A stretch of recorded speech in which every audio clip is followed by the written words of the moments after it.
ngà hàm nhân là tài ya đó tu ao miên đó tu chém mà đó tu lúm nhau đó tu cao sa đó tuဖြစ်တယ်နောက်တစ်ခါngà hàm nhân là tài ya đó tu ao miên đó tu chém mà đó tu lúm nhau đó tu cao sa đó tuဖြစ်တယ်နောက်တစ်ခါngà hàm nhân là tài ya đó tu ao miên đó tu chém mà đó tu cao sa đó tu lúm nhau đó tuဖြစ်တယ်အာမင်ဖျားရှင်လက်ကုပ်တီချီးမွမ်းရအောင်အာမင်ဟာလေလုယာ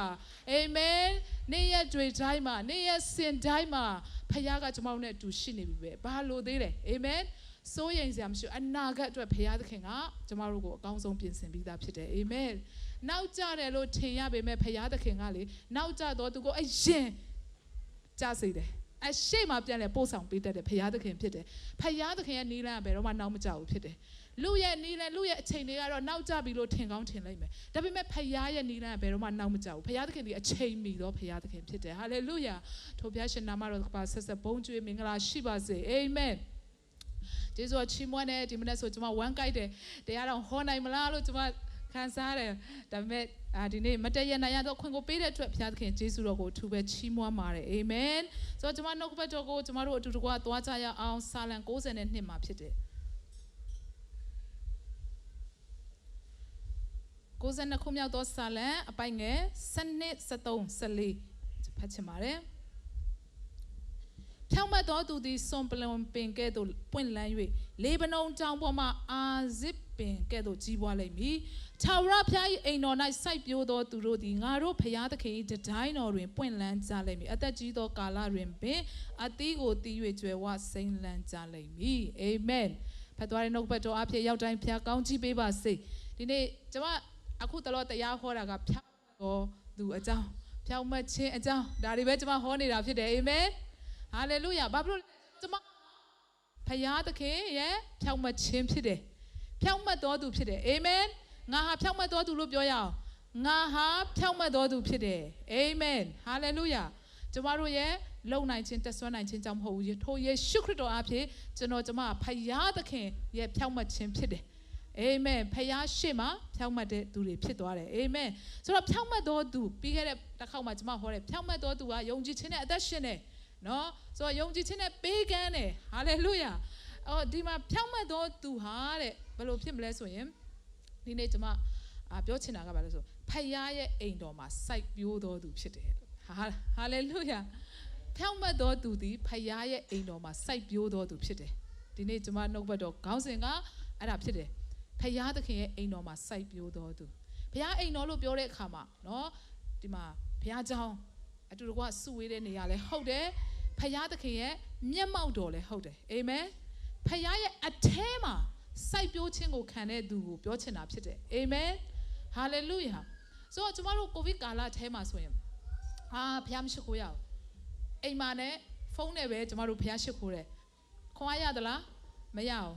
နော်ဖုန်းနဲ့ဖျားရှိခိုးတာခွန်အားမရပါဘူးဆိုပြီးတော့မှလုံးဝဖျားမရှိခိုးတဲ့သူလည်းရှိတယ်ပြီးတော့မှဖုန်းပေးလေးမဝယ်နိုင်ဘူးမတက်နိုင်ဘူးဆိုပြီးတော့မှဖျားမရှိခိုးတဲ့သူတွေလည်းရှိတယ်နော်ပြီးရင်ဖွင့်ထားတာပဲလှုပ်ရှားရှိတာတွေလှုပ်ရင်းနဲ့ဖျားရှိခိုးတဲ့ဆိုဘာပြောလို့ပြောမှမသိဘာဟောလို့ဟောမှမသိဖွင့်နေတာပဲဒါမျိုးတွေလည်းရှိတယ်ဆိုတော့အမျိုးမျိုးပေါ့ဆိုတော့ကျွန်တော်တို့ဒီလိုမျိုးအားရပါးရနဲ့ဖျားသခင်ကိုချီးမွမ်းကိုးကွယ်ရတဲ့အရာတာတွေကပျောက်သွားတယ်နော်မရှိတော့ဘူးအစမှာတော့ဆက်ချင်းတော့အရန်ဘုရားကျောင်းပြန်ဖွင့်ဖို့အရန်မျှော်လင့်လာတယ်တောင်းတတယ်မြန်ဘုရားကျောင်းဖွင့်ရင်ကောင်းပါပဲအားရပါးရဘုရားကိုချီးမွမ်းခြင်းတယ်အိမ်မှာလည်းချီးမွမ်းလို့ရမယ်မတူဘူးပေါ့နော်မတူဘူးအတူတကွမိသားစုတွေစုတောင်းကြတယ်နော်ကျွန်တော်တို့လောက်တောင်းထဲမှာအမျက်ရတာကပါလဲမိသားစုတွေစမ်းစာဖတ်လာတယ်မိသားစုတွေအတူတကွစုတောင်းလာတယ်နော်ဒါပေမဲ့နော်မိသားစုတွေဘယ်မဟုတ်ပဲနဲ့ယုံကြည်သူတွေနဲ့နော်အားရပါရတူတကွဖခင်ကိုကိုးကွယ်ချီးမွမ်းတဲ့အရာကကျမတို့မရနိုင်ဘူးပေါ့နော်အဲ့လိုဖြစ်တယ်ဆိုတော့မိသားစုတွေစုတောင်းတာမိသားစုတွေစမ်းစာဖတ်တာမကောင်းဘူးလားကောင်းပါတယ်ကျမတို့မိသားစုလှုပ်ဒါပေမဲ့အဲ့ဒါနဲ့လည်းမလုံလောက်ဘူးနော်မလုံလောက်ဘူးအားရပါရချီးမွမ်းကိုးကွယ်ဖို့ကတော့အဆင်မပြေဘူးပေါ့ကလေးတွေကလည်းအမျိုးမျိုးဆိုတော့နော်ဒါကလေးတွေပြောနေရတာဘာညာနဲ့ဖခင်နဲ့ကိုယ်နဲ့အာယုံမရောက်နိုင်ဘူးဟုတ်တယ်မလားမိသားစုတွေများတယ်ဆိုတော့ဒီလိုမျိုးဘုရားရှိခိုးဖို့အားရပါရောက်ကိုးကွယ်ဖို့အရန်တောင်းတတာဖြစ်တယ်ဒါပေမဲ့ lockdown ကလည်းနော်ဖွင့်နေလဲ 20 30ဆိုတော့အိုးကလေးမလာရအသက်ဘလောက်မလာရအကန့်အသတ်တွေနဲ့ဖြစ်သွားအဲ့လိုမျိုးတွေအရန်များလာတယ်နှစ်နဲ့ခြီသွားတယ်နှစ်လောက်ဖြစ်လာတဲ့အခါမှာဘာဖြစ်သွားလဲဆိုကျမတို့ဝိညာဉ်ကထိုင်းမိုင်းသွားတယ်ဟုတ်တယ်နော်ဘုရားကျောင်းလာဖို့တောင်ပြင်းသွားတယ်အဆမှာတော့ဘုရားကျောင်းမြန်ဖွင့်ရင်ကောင်းမယ်ဘုရားကျောင်းဖွင့်လာတဲ့အားရပါရကခုံပြီးဘုရားကျောင်းဝင်မယ်ဆိုတဲ့ပုံစံနဲ့ဖြစ်ကြပေမဲ့ကြားတဲ့အခါမှာကျမတို့ကဘာဖြစ်သွားလဲဆိုလို့ဘုရားကျောင်းမတက်လဲနေလို့ရတယ်ဘုရားကျောင်းနော်မသွားလဲအစင်ပြေနေတာပဲငါတို့ဒီတိုင်းပဲနော်အရင်တော့ဆို Sunday ရောက်ပြီဆိုတာနဲ့ဘုရားကျောင်းမသွားရင်မနေနိုင်ဘူးလေအခုက Sunday မှာဘုရားကျောင်းမသွားရတာများလာတဲ့ခါကျတော့ Sunday လည်းမသိတော့ဘူး Sunday ရောက်တာလည်းမသိတော့ဘူး Sunday မှာလည်းနော်shopping သွားချင်လဲသွားလိုက်တာနော်တခြားနေရာရောက်ချင်လဲရောက်လိုက်တာပဲတခြားကိစ္စတွေလည်းလှုပ်ချင်လဲလှုပ်လိုက်တာပဲဘုရားကျောင်းမရောက်လင်လဲ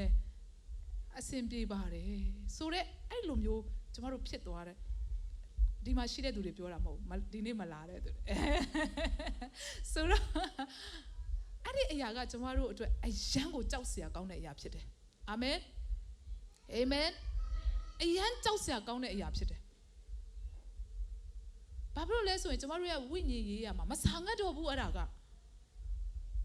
ဝိညာဉ်ရေးရမှာနေမကောင်းတော့ဘူးမကြမ်းပါဘူးဆိုလို့ရှိရင်အစားစားခြင်းနဲ့စိတ်မရှိဘူးလေ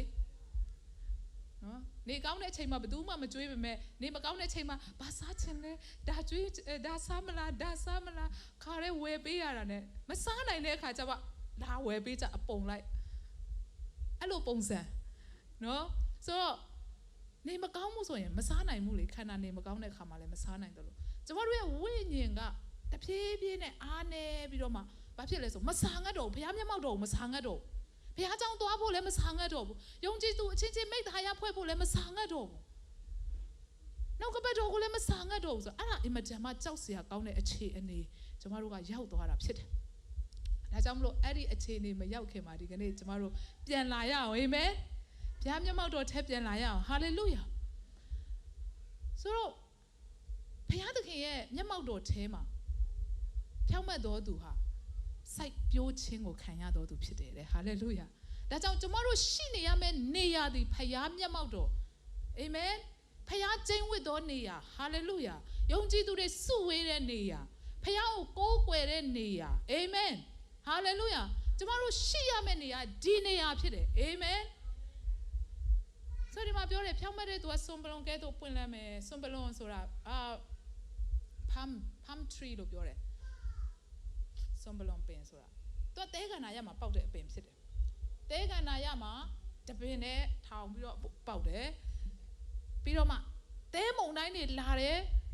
တခါရဲတဲတွေကအဲ့ဒီအပင်ကိုဖုံးသွားတယ်တချို့အပင်တွေဆိုရင်မြင်အောင်မမြင်ရတော့ထိတ်လေးပဲအဲ့လိုပဲဖြစ်တယ်ဒါပေမဲ့အဲ့ဒီအပင်ကသေသလားဆိုမသေဘူးနော်မသေးဘူးအဲ့ဒီအပင်ကဆက်လက်ပြီးတော့မှ तू ကရှင်နေတာပဲဖြစ်တယ်ကျွန်မနဲ့အပြိုင်ဟောချင်ပြီဆိုတော့ယုံကြည်သူဖြောင့်မတ်တော်သူရဲ့အသက်တာဘလောက်ပဲမုန်တိုင်းနေလာပါစေကျမတို့ကိုလွှမ်းမိုးခြင်းခံရလောက်အောင်လာပါစေဒီနေ့ကျမတို့ဟာလုံးဝကိုလဲပြိုသွားမဲ့သူမဟုတ်ဘူးစွန်ပလွန်ကဲ့သို့အမြဲတမ်းပွင့်လန်းမဲ့အမြဲတမ်းရှင်သန်မဲ့သူဖြစ်တယ်တဲ့ဟာလေလုယာအာမင်ဆိုသူကဘယ်ကနေပြီးတော့မှနော်သူ့ရဲ့အသက်ရှင်ခြင်းစွန်ပလွန်ရဲ့အသက်ရှင်ခြင်းကဘယ်ကလာလဲဆိုဟိုးမြေကြီးအောက်ထဲကနော်တဲကနာရဟိုးအောက်ထဲမှာတဲကနာရမှာရေမရှိဘူးလေဒါပေမဲ့ဟိုးအောက်ထဲမှာသူ့ရဲ့အမြစ်ကတအားနဲ့တာဖြစ်တယ်ဒီနေ့ကျမတို့ယုံကြည်သူတွေကဖခင်ရဲ့အထဲမှာဟာလေလုယာရှိနေတဲ့သူတွေဖြစ်တဲ့ကြောင့်ဘလို့မုန်တိုင်းတွေလာကျမတို့အသက်ရှင်နိုင်တဲ့သူဖြစ်တယ်နောက်လေဗနုန်ပတောင်မှာရှိအာဇစ်ပင်နော်အာဇစ်ပင်ကတော့ကြီးတယ်ကိုင်းခတ်တွေများတယ်နော်အဲ့ဒီအပင်ကအမြစ်တွေလက်ရမ်းဖြာတယ်အဲ့လိုဘုရားသခင်ကကျမတို့ကိုခိုင်ခန့်နဲ့အသက်တာဖျားပို့ဆောင်တယ်ဒီအာဇစ်တစ်သားဆိုတာဗိမာန်တော်စောက်တဲ့နေရာမှာအိမ်စောက်တဲ့နေရာမှာရန်သုံးပြတဲ့အရာတွေဖြစ်တယ်အာမင်ဆိုအဲ့ဒီလိုမျိုးကြီးပွားမယ်တဲ့ဘုရားကလေကျမတို့ကိုသူ့ရဲ့မျက်မှောက်တော်ထဲမှာကျမတို့ကိုကြီးပွားဖို့ဘုရားသခင်အလိုတော်ရှိတာဖြစ်တယ်ဟာလေလုယာဘာပြောလဲ ငါတို့ဖျားသခင်တတိုင်းတော်တွေပွင့်လန်းလိမ့်မည်အသက်ကြီးသောကာလပင်လည်းအသီးသီးပြီးကျွယ်ဝစိမ်းလန်းကြလိမ့်မည်ဖျားရဲ့တတိုင်းတော်တွင်မှာဖျားသခင်ရဲ့မျက်မှောက်တော်ထဲမှာကျမတို့ရဲ့အသက်တာစိုက်ပျိုးပြီးတော့ကြီးထွားဖို့ပွင့်လန်းဖို့အသက်ကြီးတဲ့အချိန်မှာပင်လည်းအသီးတွေတီးပြီးပွင့်လန်းဖို့ဟာလေလုယာဖျားသခင်အလိုတော်ဖြစ်တယ်ဒါဝိဒ်ကဆာလ20နဲ့ခွန်ထဲမှာဒါဝိဒ်ရဲ့ဆုတောင်းချက်တစ်ခုရှိတယ်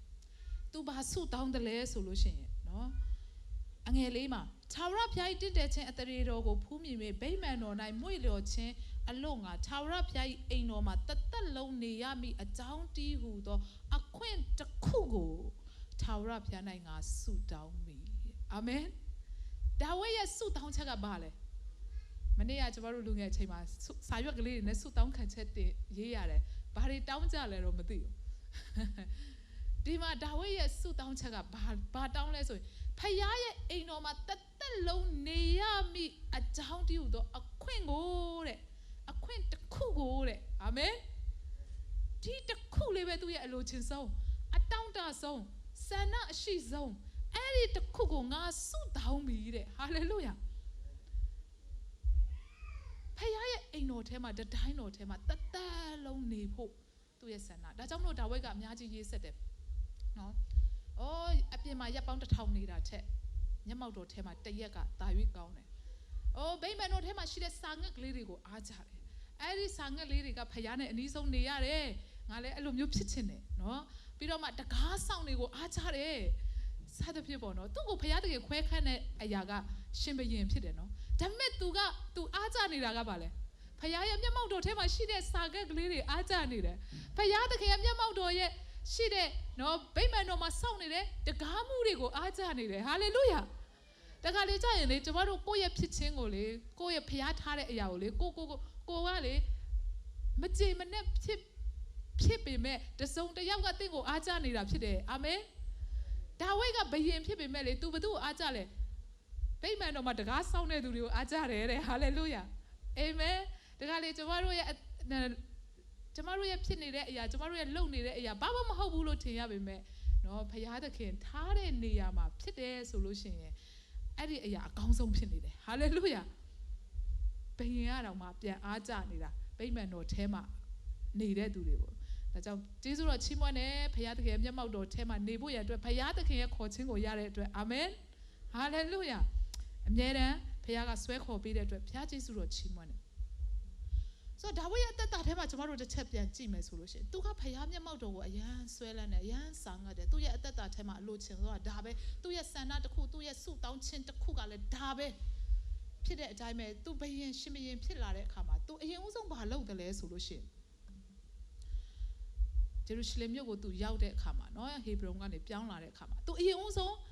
ဗြိဉ္ဉ်တစ်တာကိုသူတည်တာဖြစ်တယ်ဗြိဉ္ဉ်တစ်တာကဘာလဲဆိုရင်ဖခင်သခင်ရဲ့မျက်မှောက်တော်ဖြစ်တယ်အာမင်ဖခင်ရဲ့မျက်မှောက်တော်ကျင်းဝတ်တဲ့နေရာဖခင်မျက်မှောက်တော်ရှိတဲ့နေရာဖခင်ရဲ့မျက်မှောက်တော်ဗြိဉ္ဉ်တစ်တာဖြစ်တယ်ဆိုတော့ဗြိဉ္ဉ်တစ်တာမြင်မှုသလား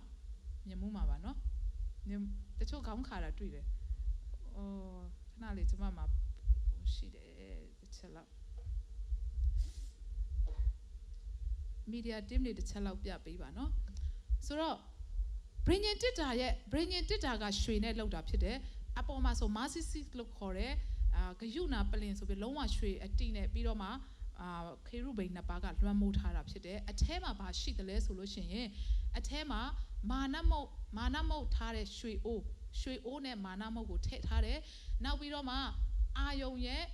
အပွင့်ပွင့်နဲ့လှန်တန်ရှိတယ်နောက်ပြီးတော့မှပြည့်ညတ်တော်10ပါးကြောက်ပြားရှိတာဖြစ်တယ်เนาะဆိုတော့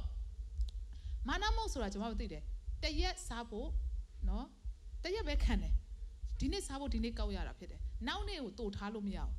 နောက်နေ့အတွက်ထားရင်ဘာဖြစ်လဲပုတ်သွားတာဖြစ်တယ်ဒါပေမဲ့ဖခင်သခင်ရဲ့မျက်မှောက်တော်ရှိတဲ့ဗြိဉ္ဉ်တစ်တာထဲမှာတော့เนาะအဲ့ဒီမာနမုတ်ကဘယ်တော့မှမပုတ်သေးဘူးဖြစ်တယ်အာမင်အာမင်ဗြိဉ္ဉ်တစ်တာထဲမှာเนาะချင်းလို့ဆိုထုခမ်စင်ကွမ်လို့ခေါ်တယ်ဆိုတော့အင်္ဂလိပ်လို့ဆိုရင် art ပေါ့เนาะဆိုပြီးတော့မှအာယုံရဲ့လှန်တန်ဆိုဘုရားသခင်ရွေးကောက်တဲ့เนาะယေဘရဟိတ်အမျိုး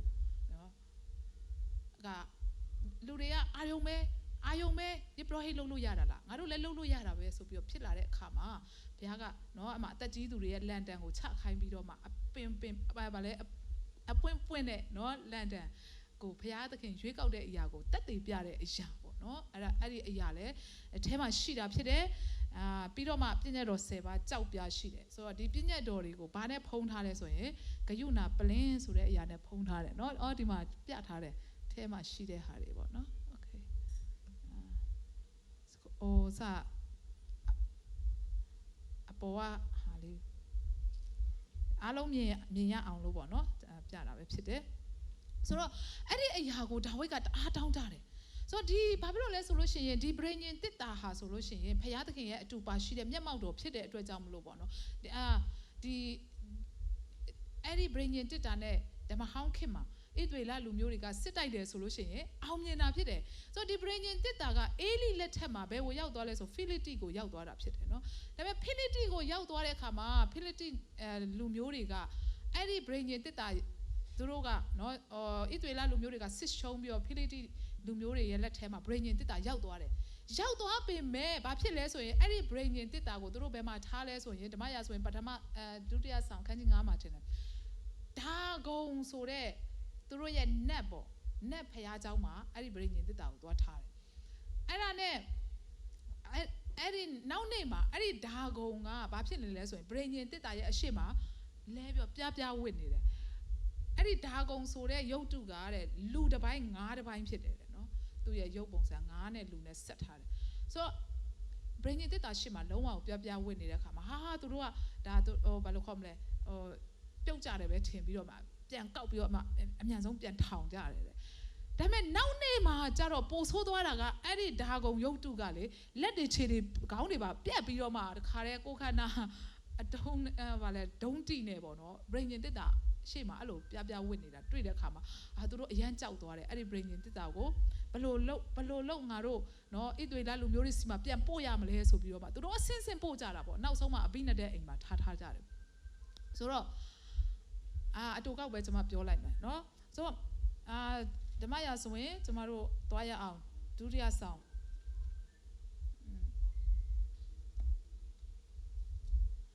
အခန်းကြီး6မှာ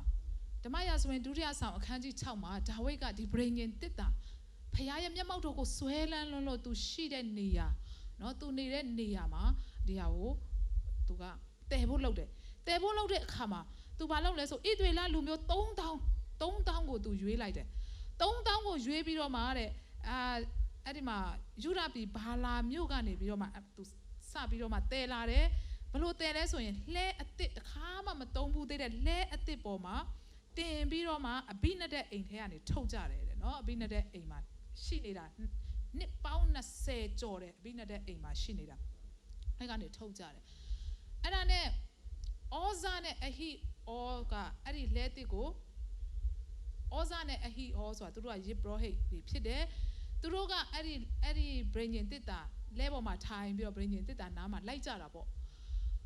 ဆိုတော့ဖြစ်ချင်တော့လှဲနဲ့သွားတယ်ဆိုတော့လမ်းမညီလို့ဖြစ်မှာပေါ့နော်နွားတွေကလည်းလမ်းမညီလို့ဖြစ်မှာအမှလှုပ်သွားပြီးတော့ဗြိဉ္ဉ်တစ်တာကဘာဖြစ်သွားလဲဆိုလှုပ်သွားတယ်လှုပ်သွားတဲ့အခါမှာဩဇာကနေပြီးတော့မှသူကဗြိဉ္ဉ်တစ်တာကိုထိမ့်လိုက်တယ်ပြုတ်ကျသွားမှာဆိုလို့အဲ့လိုထိမ့်လိုက်တဲ့အချိန်မှာဘာဖြစ်တယ်လဲဆိုလို့ရှိရင်ဩဇာတည်သွားတယ်ဩဇာတည်သွားတယ်ဒီဗြိဉ္ဉ်တစ်တာဘုရားသခင်မျက်မှောက်တော်ရှိတယ်ဖိလိတိနိုင်ငံမှာလည်းရောက်တဲ့နေရာတိုင်းမှာမြင်းတရိုက်အနာတို့အမျိုးမျိုးပေါ့နော်ခံစားရတယ်နောက်တနေရာမှာဆိုရင်ဘက်ရှေဘမြို့မှာအဲ့မှာဆိုလို့ရှိရင်သူတို့ရောက်ဗြိဉ္ဉ်တစ်တာကို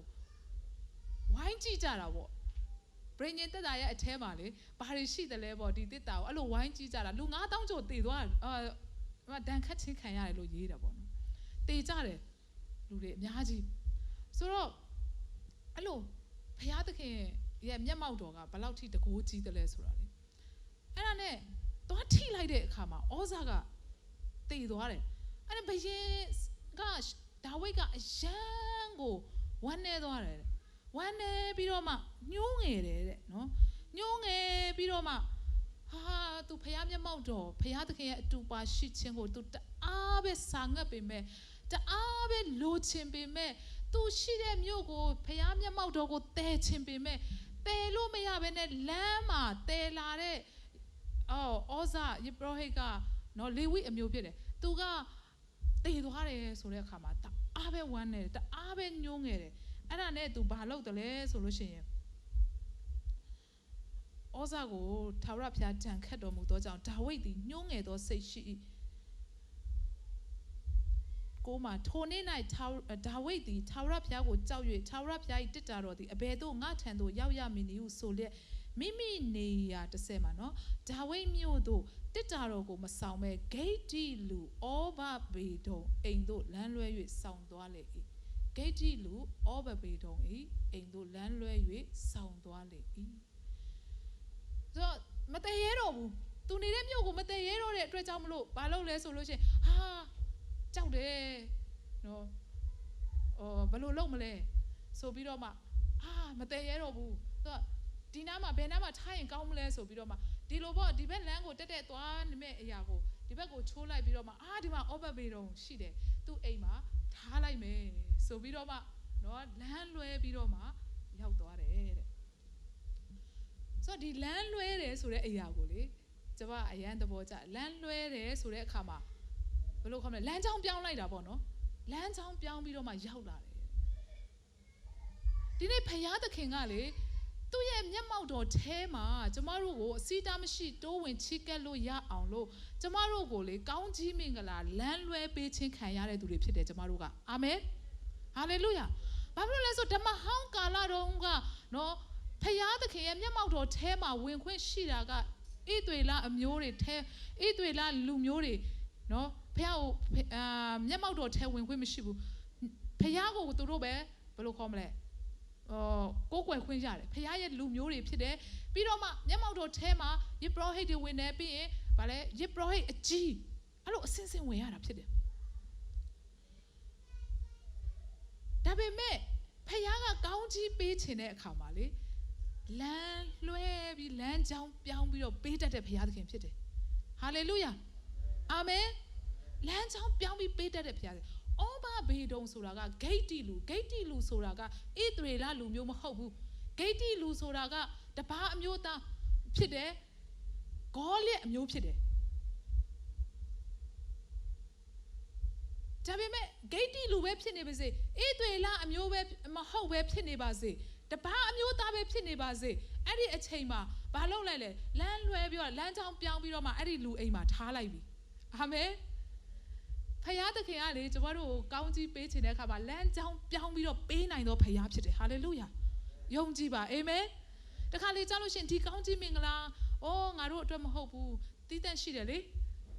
UN မှာလည်းတီးတန့်ရှိတယ်မလားအခုဆိုရင်လည်းတသန်းသုံးမဲ့သူပဲစာရွက်ပဲတခြားလူမဟုတ်ဘူးဘာညာမလားပြီးရင် single mother တွေပဲမကျန်းမာတဲ့သူတွေပဲဘာလူမျိုးတွေပဲဆိုတာရှိတယ်မလားဖယားကလှုပ်ရင်လမ်းကြောင်းပြောင်းပြီးလှုပ်နိုင်တော့ဖယားသခင်ဖြစ်တယ်ဟာလေလုယာအာမင်ဆိုတော့ဖယားသခင်လမ်းကြောင်းပြောင်းပေးနိုင်တော့ဖယားဖြစ်တယ်ဟာလေလုယာဩဘဘေတုံအိမ်ရောက်သွားတယ်အငယ်7မှာထာဝရဘုရား၏တစ်တာတော်သည်3လပတ်လုံးဂိတ္တိလူဩဘဘေတုံအိမ်၌ရှိ၏ထာဝရဘုရားသည်လည်းဩဘဘေတုံနှင့်အိမ်သူအိမ်သားအပေါင်းတို့ကိုကောင်းကြီးပေးတော်မူ၏ဟာလေလုယာမအိမ်ဟိုနေရာမှာအိမ်တစ်လုံးရှိတယ်အဲ့ဒီဘသူအိမ်လဲဩဘဘေတုံနော်နေ့အိမ်မှာငါတို့ဗြိဉ္ဉ်တစ်တာကိုလာထားမယ်ဆက်တယ်လို့မရတော့ဘူးဒီမှာဩဇာကဆုံးသွားပြီတည်သွားပြီဘုရားရဲ့ဒဏ်ခတ်ခြင်းကိုခံရတယ်ငါတို့ဆက်တယ်လို့မရတော့နေ့အိမ်မှာထားမယ်လို့ပြောတဲ့အခါမှာဩဘဘေတုံအနေနဲ့နော်စဉ်းစားစရာအများကြီးရှိမှာပဲဘာဖြစ်လို့ဒီဗြိဉ္ဉ်တစ်တာကလူကိုသိစေတာလေလူကိုသိစေတာဆိုတော့ကောင်းကြီးမင်္ဂလာလို့လည်းတွက်လို့ရတယ်လို့အမင်္ဂလာဖြစ်နေတာပေါ့ပြောမယ်ဆိုရင်တော့ဖယားမျက်မှောက်တော့ဒါဝိဒ်ကတအားလိုချင်ပေမဲ့အဲ့ဒီအချိန်မှာလူသေးသွားတယ်ဆိုတော့အမင်္ဂလာလို့ဖြစ်နေအဲ့ဒီအမင်္ဂလာကသူ့အိမ်ထဲမှာဝင်လာမယ်ဆိုရင်သူ့အတွက်လည်းစဉ်းစားစရာဖြစ်မှာပဲဟုတ်တယ်မလားဆိုတော့ဩဘဘေတုံအနေနဲ့စဉ်းစားစရာအများကြီးရှိကောင်းရှိမယ်သို့တော်လည်းသူကဝမ်းမြောက်ဝမ်းသာစွာကြိုးဆိုတာဖြစ်တယ်ဟာလေလုယာလာပါရပါတယ်ဖယားသခင်ရဲ့မျက်မှောက်တော် तू ကတပါးမျိုးသားနော်ဣသရေလလူမျိုးမဟုတ်ဘူးနော်ဒါပေမဲ့အဲ့ဒီဖယားသခင်မျက်မှောက်တော်ကိုငါတို့လိုချင်တယ်အဲ့ဒီဖယားသခင်ကိုငါတို့လိုချင်တယ်ဟာလေလုယာ အဲ့ဒီဖခင်သခင်မျက်မှောက်တော်ကိုငါတို့ကြိုဆိုတယ်ဆိုပြီးတော့သူ့အိမ်မှာကြိုဆိုပြီးတော့မှာတဲ့ဘာလုပ်လဲဆိုရင်သူ့ရဲ့အိမ်အလယ်မှာတဲ့အကောင်းဆုံးသောနေရာအိမ်အလယ်မှာတဲ့အဲ့ဒီမျက်မှောက်တော်ကိုထားတယ်ဟာလေလုယာဗြိဉ္ဉ်တစ်တာကိုထားတာဖြစ်တယ်တဲ့ဒီနေ့ကျမတို့ရဲ့အိမ်မှာဖခင်သခင်မျက်မှောက်တော်ကိုကြိုဆိုဖို့ရန်အတွက်လိုအပ်တာဖြစ်တယ်အာမင်အာမင်ဖခင်မျက်မှောက်တော်ကိုနေရာပေးဖို့ရန်အတွက်လိုအပ်တာဖြစ်တယ်သင်အိမ်မှာကောင်းကြီးခံစားခြင်းနဲ့ဆိုရင်လေဩဘာဘေတော့အိမ်မှာဗြိဉ္ဉ်တစ်တာ3လပဲနေတယ်နော်ကောင်းကြီးအယံခံစားတယ်ဟာလေလုယာ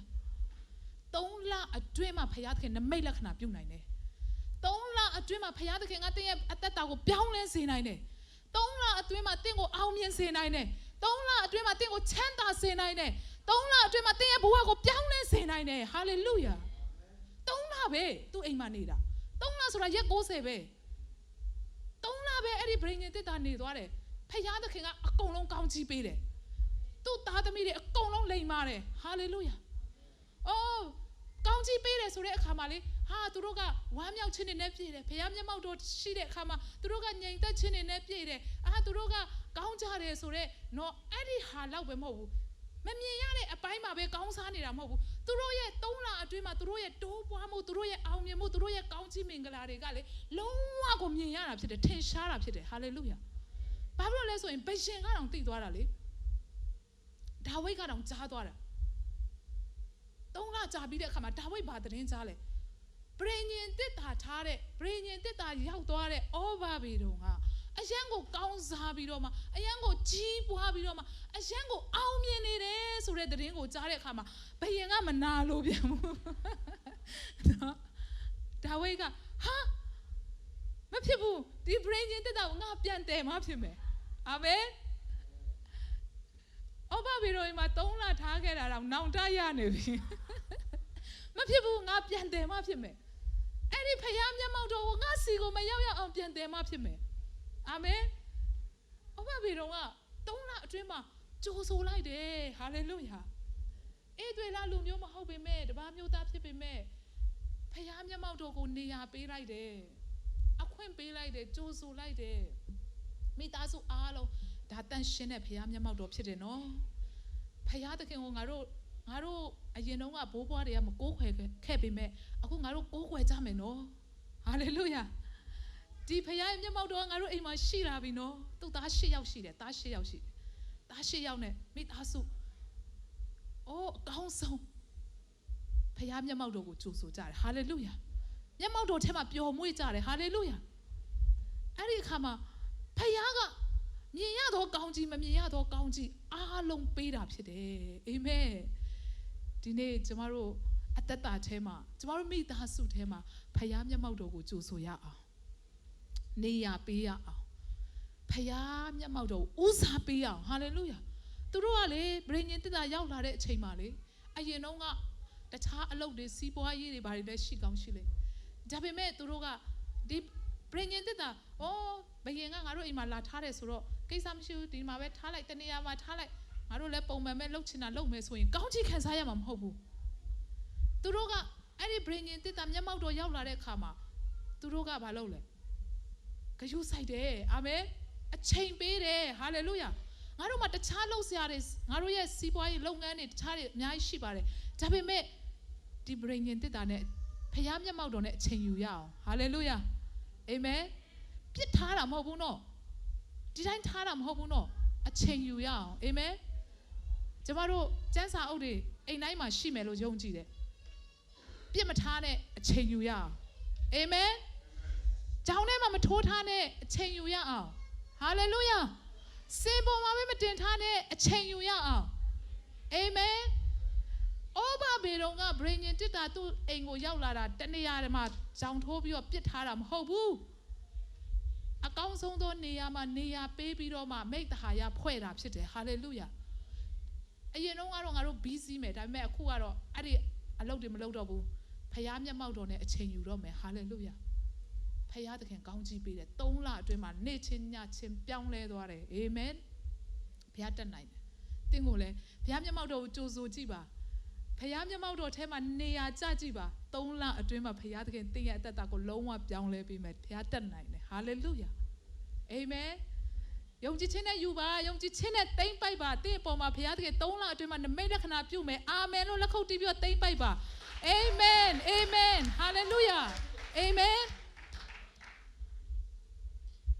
တက်တည်ခံချက်တွေပြန်ကြားရမယ်ဆိုတော့ကျွန်မအထူးပဲယုံကြည်တာဖြစ်တယ်ဘုရားသခင်ဒီနေ့ကျွန်မတို့ကိုစကားပြောနေတာဖြစ်တယ်အာမင်ဘုရားကောင်းကြီးပေးခြင်းလို့ဖြစ်တယ်ဘုရားကောင်းကြီးပေးခြင်းတဲ့အခါမှာတကူးတကကိုလမ်းကြောင်းပြောင်းပြီးတော့ကိုပေးနိုင်တော့ဘုရားသခင်ဟာလေလုယာဩဘာပေးတော့ကောင်းကြီးခံစားထိုက်တဲ့သူမဟုတ်ဘူးကောင်းကြီးခံစားထိုက်တဲ့အမျိုးမဟုတ်ဘူးသူကဆင်းရဲတယ်တဲ့ဣသွေလတမိုင်းပညာရှင်တူကရေးထားတဲ့စာအုပ်မှာဩဘာပေးတော့ဟာဆင်းရဲတော်သူဖြစ်တယ်လို့မှတ်တမ်းတင်တယ်တဲ့ဒါပေမဲ့ဗြိဉ္ဉ်တစ်တာရောက်လာတဲ့အခါမှာချမ်းသာတော်သူဖြစ်သွားတယ်ဟာလေလုယာ3လအတွင်းပဲဖခင်အလုပ်လုပ်သွားတယ်အာမင်ဘယင်ကမနေနိုင်တော့ဘူးအမလေးတရင်ကြတာနဲ့ဒီဩဘာဘေတော့အိမ်မှာ3လဗြိဉ္ဉ်တစ်တာရောက်သွားတာနဲ့တခါတည်းပဲနော်သူပြောင်းလဲ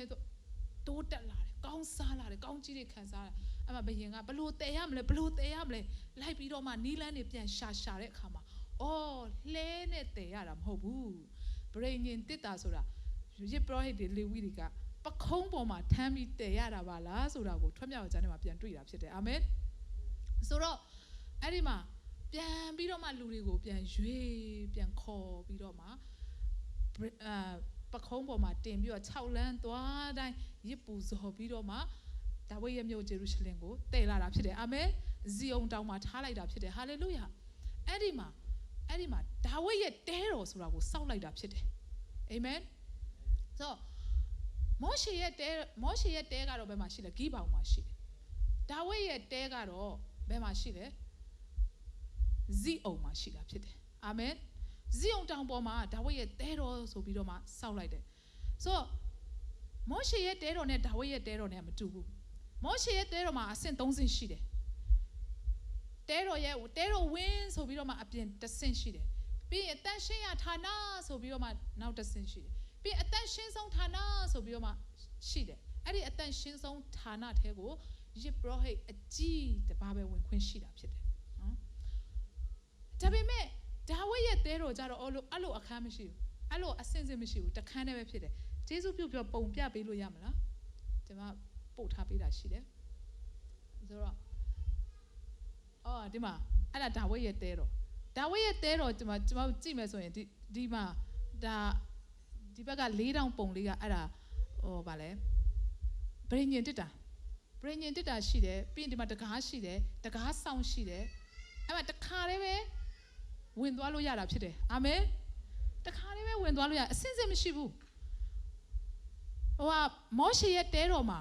နော်မောရှေရဲ့တဲတော်မှာကျတော့အဆင့်3ဆင့်ရှိတယ်လူတိုင်းလည်းဝင်ခွင့်မရှိဘူးဒါပေမဲ့ဒါဝိဒ်ရဲ့တဲတော်မှာကျတော့ဗြိဉ္ဉ်တစ်တာနဲ့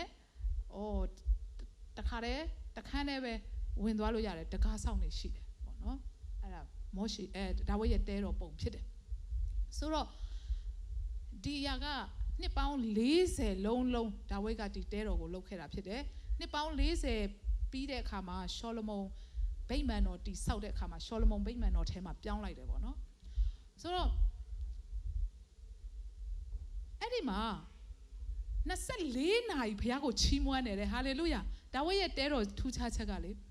ဘုရားကိုပဲချီးမွမ်းတာစာလံသချင်းတော်များများကဒီချီးမွမ်းခြင်းတွေကထွက်လာတာအာမင်ဒီချီးမွမ်းခြင်းနော်ဒီမှာချီးမွမ်းတဲ့ခေါင်းဆောင်အာသက်တို့ဘာတို့သူတို့ရေးတာအဲ့ရနေထွက်လာတာဖြစ်တယ်24နာရီဘုရားသခင်ကိုချီးမွမ်းကြတယ်အဖွဲ24ဖွဲရှိတယ်တစ်ဖွဲမှာ12ယောက်ရှိတယ်နော်ကျမတို့အခု24နာရီချီးမွမ်းခြင်းလုပ်တဲ့တစ်ဖွဲမှာ12ယောက်မပြည့်တဲ့ဟာတွေအများကြီးရှိတယ်သူတို့ကတစ်ဖွဲကို12ယောက်24ဖွဲရှိတယ်24နာရီလုံးချီးမွမ်းတယ်စုစုပေါင်း288ယောက်ကအဲ့ဒီမှာအမှုတော်ဆောင်တာဖြစ်တယ်အာမင်ဆိုတော့ဘုရားကိုနေရောညရောမပြတ်ဘုရားသခင်ကိုချီးမွမ်းတယ်သချင်းဆိုတယ်ယေရှုချီးမွမ်းခြင်းရည်တွေပူဇော်တယ်ဟာလေလုယာဘုရားသခင်ကိုချီးမွမ်းပြီးဘုရားမျက်မှောက်တော်ထဲမှာစီးတာမရှိတိုးဝင်ချီးကပ်ခွင့်ရတယ်ဒါဝိဒ်ရဲ့တဲတော်ဓမ္မဟောင်းကာလပြည့်ညတ်တော်ခေတ်မှာနော် ဖယားသခင်ရဲ့မျက်မှောက်တော်ထဲကိုဒါဝိဒ်အားဖြင့်ဖယားသခင်ကစီးတာမရှိတိုးဝင်ချီကပ်ခွင့်ကိုပေးခဲ့တာဖြစ်တယ်ဟာလေလုယာဆိုအဲ့ဒီအာမုတ်ခန်းကြီးကိုငယ်7ထဲမှာလည်းအာမုတ်အားဖြင့်ဖယားက prophet ပြုတယ်ဘာပြောလဲဆိုလဲလျက်ရှိသောဒါဝိဒ်ရဲ့တဲကိုငါပြန်တိဆောက်မယ်တမန်တော်ဝိတ္ထုခန်းကြီး15ထဲမှာလည်းပြောတယ်တမန်တော်ဝိတ္ထုအခန်းကြီး15အငယ်7မှာလဲလျက်ရှိသောဒါဝိဒ်၏တဲကို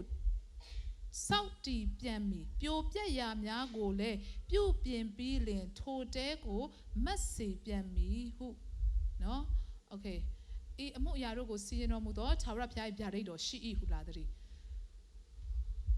လဲလျက်ရှိတဲ့ဒါဝိဒ်ရဲ့တဲလို့ပြောတဲ့အခါမှာမျက်မှောက်တော်ထဲမှာနော်ဒါဝိဒ်ခေတ်တုန်းကအစီးတားမရှိတိုးဝင်ချီးကပ်ခွင့်ကိုရပြီးတော့မှနောက်ပိုင်းမှာပြန်ပြီးတော့မှအဲ့ဒီဟာကကုံသွားတယ်ဒါဝိဒ်ပြီးတဲ့နောက်ပိုင်းမှာလေ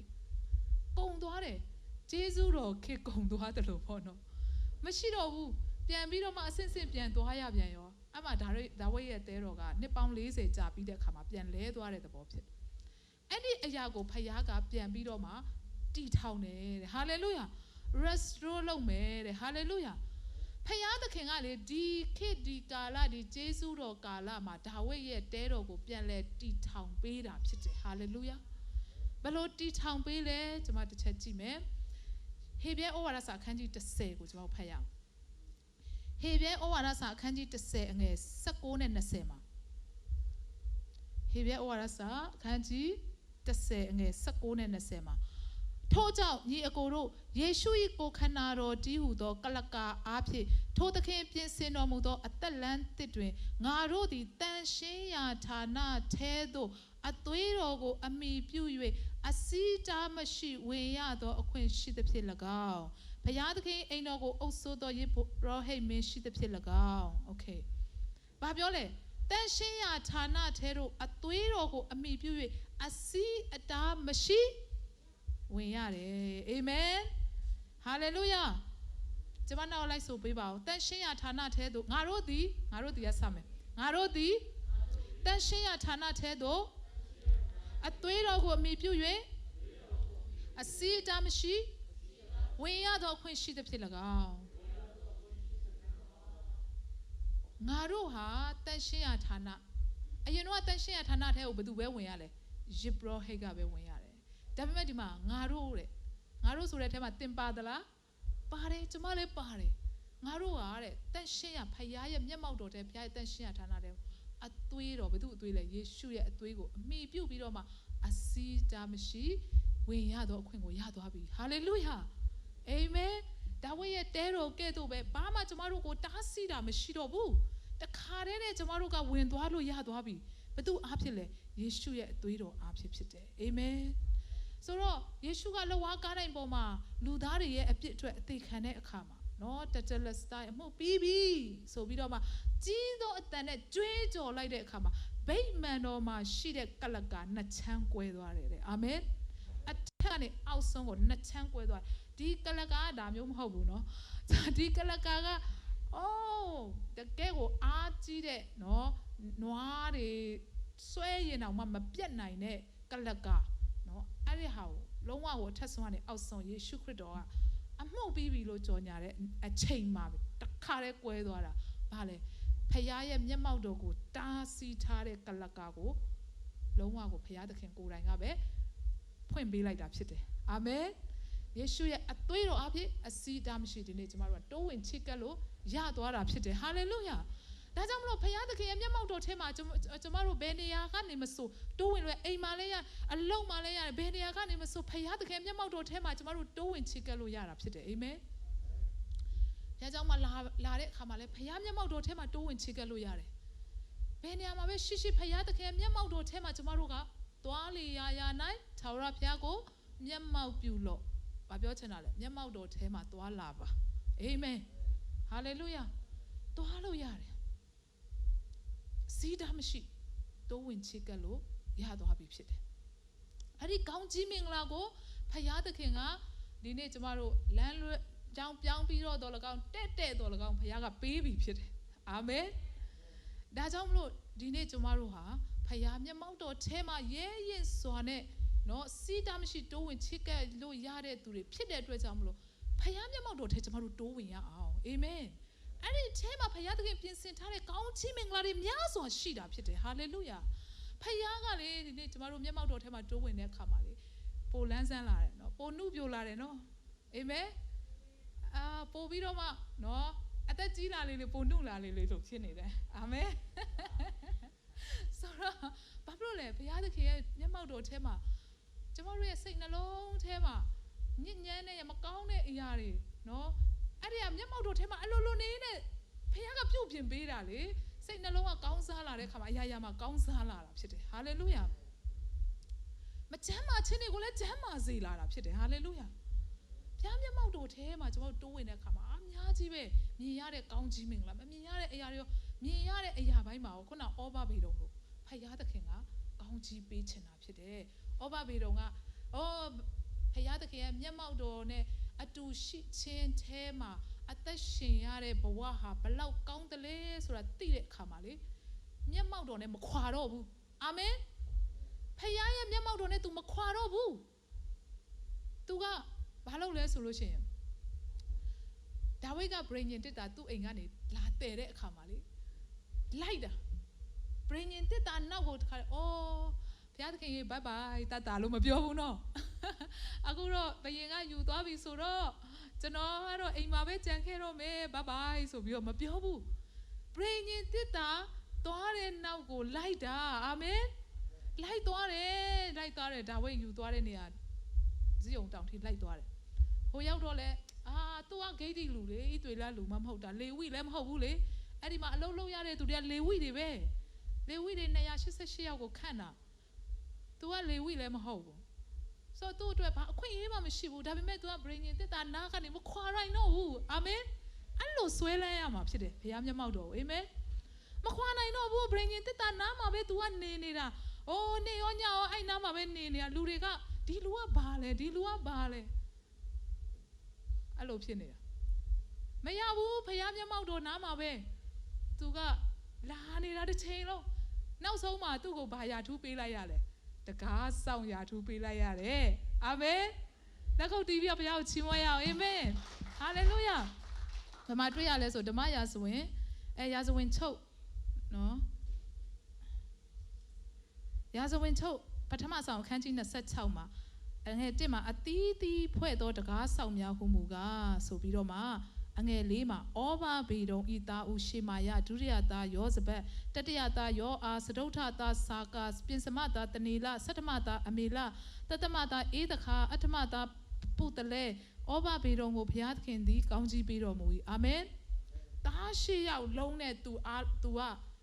တကားဆောင်ဖြစ်သွားတာအာမင်တကယ်ဆိုဣသွေလလူမျိုးတွေပဲအခွင့်အရေးရှိတဲ့ဘုရားရဲ့မျက်မှောက်တော်နားမှာနေရတဲ့အခွင့်လေဝိတွေပဲအမှုဆောင်ရတဲ့အခွင့်ရှိတာဒါပေမဲ့မျက်မှောက်တော်ကိုတအားဆွဲလန်းတဲ့နေရောညရော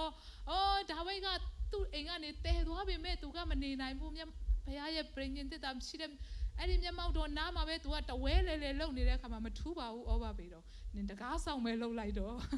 တကားဆောင်နေတဲ့တောင်ပိုတာဝင်ကြည့်တယ်သူ့ဘသူမှတာဝန်မပေးလဲသူကသွားစောင့်နေတာသွားပြီးတော့မှဖခင်မျက်မှောက်တော်ထဲမှာသွားနေတာဟာလေလုယာအနားမှာသွားပြီးမခွာနိုင်တော့ပဲဖြစ်နေတဲ့အခါမှာမထူးပါဘူးတကားစောင့်ထက်တောင်မှပိုတာဝန်ကြည့်နေတယ်ဆိုတော့တကားပဲစောင့်လိုက်တော့အာမင်အဲ့ဒီကောင်းကြီးကိုရသွားတယ်ဘလောက်ကောင်းတဲ့ကောင်းကြီးလဲဒါဝိဒ်တောင်လိုချင်တဲ့ကောင်းကြီးနော်ဒါဝိဒ်တောင်မှမနာလိုတဲ့ကောင်းကြီးနော်